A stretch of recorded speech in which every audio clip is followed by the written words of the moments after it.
திராவிட முன்னேற்றக் கழகத்தின் தலைவரும் தமிழக முதல்வருமான ஸ்டாலின் அவர்கள் உடல்நிலை குறைவின் காரணமாக மருத்துவமனையில் அனுமதிக்கப்பட்டுள்ளார். நேற்று ஆஞ்சியோ சிகிச்சை செய்யப்பட்டதில் இருதயத்தில் பிரச்சனை இருப்பதாக மருத்துவர்கள் தெரிவித்துள்ளார்கள். தொண்டர்கள் அதிர்ச்சியடைந்திருக்கிறார்கள். இன்னும் ஒரு சில மாதங்கள் ஓய்வில்தான் இருக்க வேண்டும். குறிப்பாக பிரச்சாரத்தின் பொழுது தொகுதிகளில் தனிப்பட்ட முறையில் ஸ்டாலினால் பிரச்சாரம் மேற்கொள்ள கூடாது.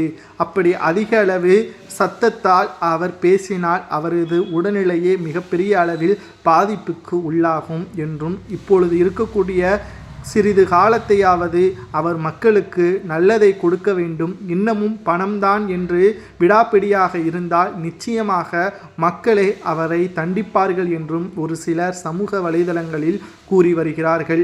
2026 சட்டசபை தேர்தல் திமுக 200 தொகுதிகளுக்கு மேல் வெற்றியடைய வேண்டும், தனி பெரும்பான்மையுடன் ஆட்சியை அமைக்க வேண்டும் என்ற முயற்சியில் திமுகவின் தலைவரும் தமிழக முதல்வர் ஸ்டாலினும் நினைத்து கொண்டிருக்கிறார்.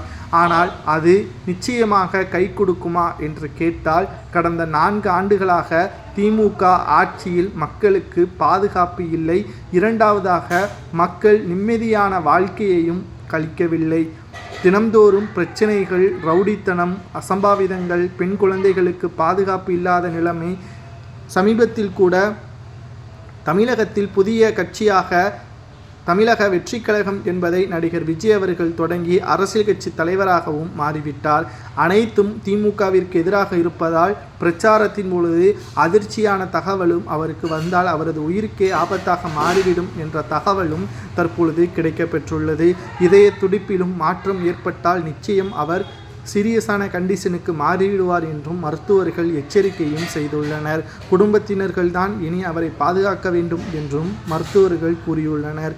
இதனால் பொம்மை முதல்வராகத்தான் இனி அவர் ஒரு ஆண்டை கழிப்பார். ஏற்கனவே பொம்மை போல்தான் செயல்படுவார் என்ற குற்றச்சாட்டும் அவர் மீது முன்வைக்கப்பட்டு